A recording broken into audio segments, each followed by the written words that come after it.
Today in the bunker, we're going to build some shanties for the Underhive.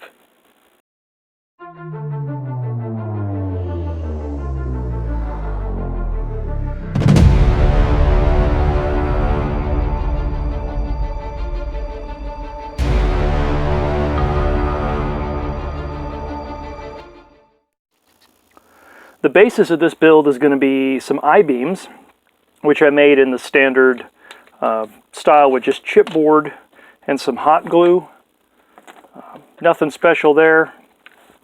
Just lay a bead of hot glue down, put that together, lay a bead of hot glue down, put that together, make yourself an I-beam. And you can make them in various sizes and lengths, just whatever kind of fits best. There's no really right or wrong way to do that.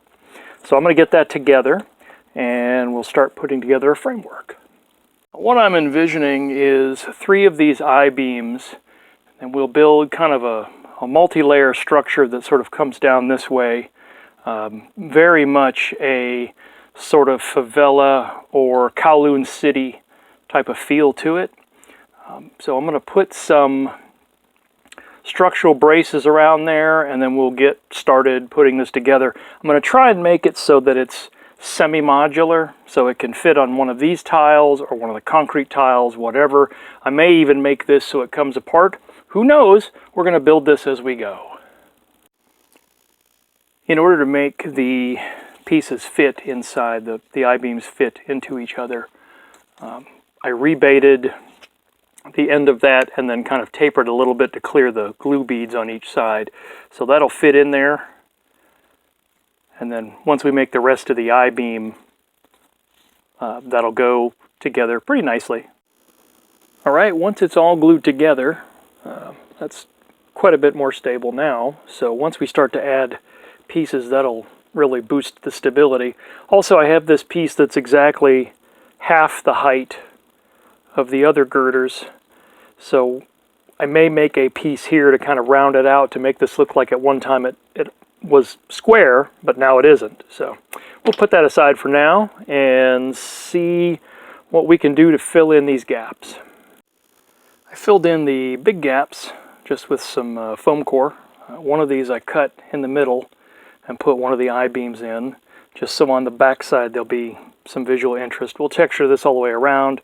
We'll make our shanties in the front, but we'll texture the back also because this is going to be part of a larger board. And then we'll set about doing something up top as well. But for now, we're going to build our little shanties on the bottom.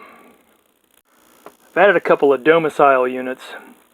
This one's a bit tall. I did that because I thought it would look neat to have a variation in heights. You almost can't get a figure in here, so be sure to have your figures and make sure you can place them where you want them. If you want this to be playable, you could just glue the roof on and not put anybody inside. This will be a little easier to get in and out of. And then we'll add one of these pieces because we're going to have a walkway up on top. And then we'll make another one that comes out here. So we'll add that. All right, there's the basic structure.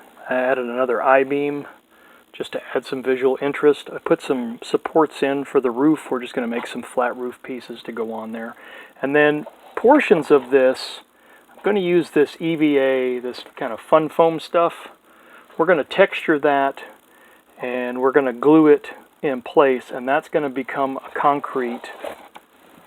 Like back here, one of these large faces will become concrete that'll be all pitted and everything, and then we'll put markings and posters and good stuff like that, vents and things on there to add a little interest and kind of break it up. So let's get the iron going and we'll get that textured.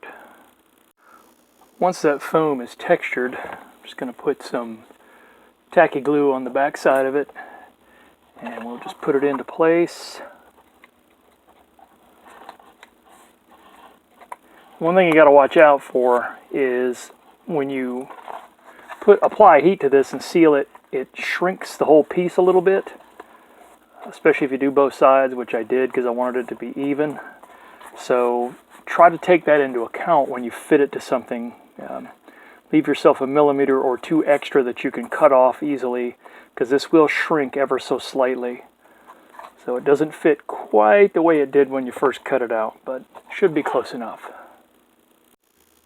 Alright, after quite a bit of fiddling, I've fashioned some roofs out of chipboard and put some corrugation on top of them.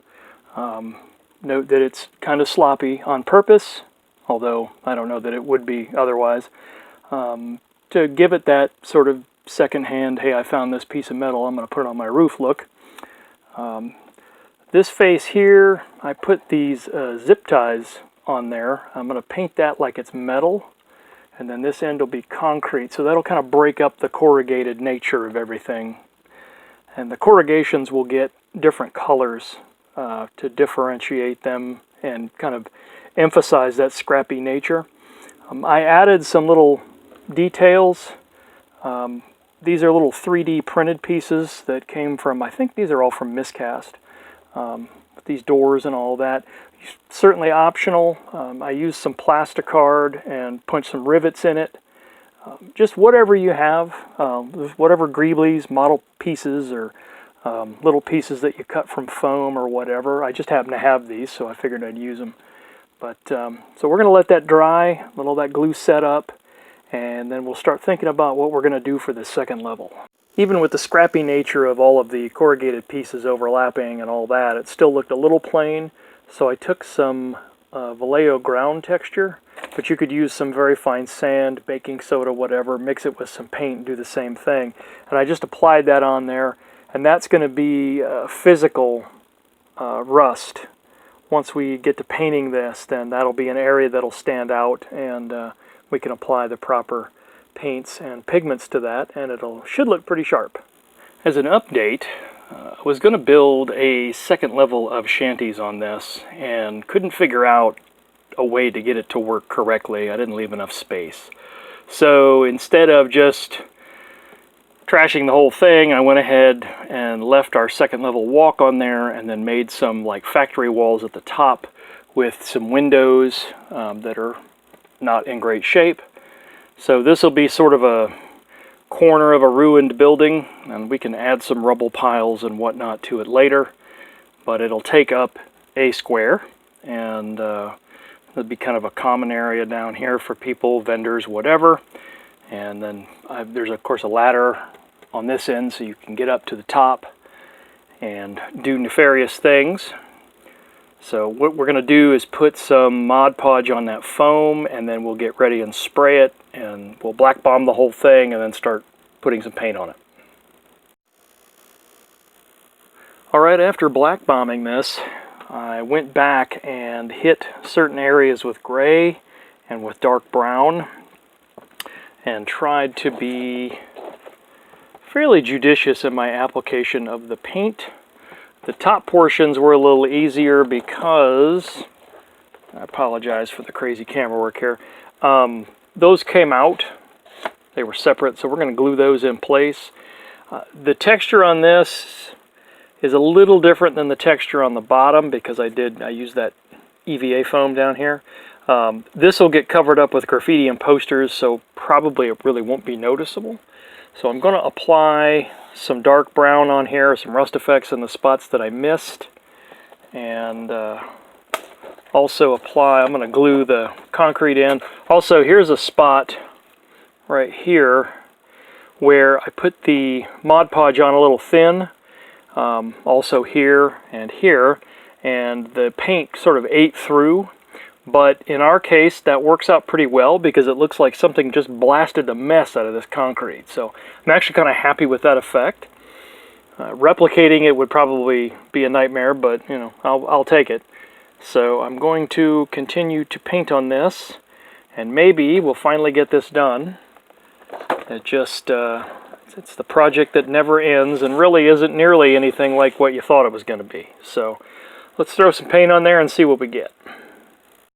Alright, so here it is, a little color put on it. I just used various shades of craft paint, did my usual rusting effects, and then took some paint pens and whatnot. Now let's turn this around here, maybe.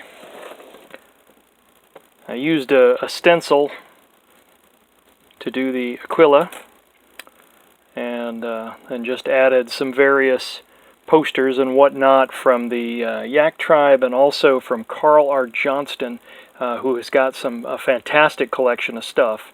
So check him out on Facebook and Instagram. And then I just took some paint pens and added various slogans and annoying things. Our old friend Spug, of course, is back. He gets around the Underhive.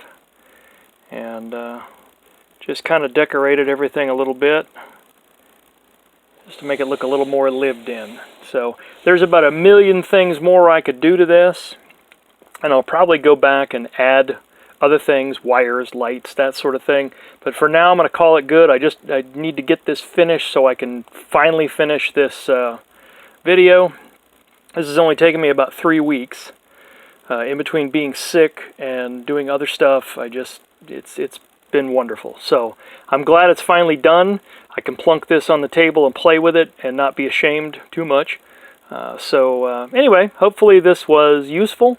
I hope you guys get some good ideas out of this, and I hope you have a fantastic day.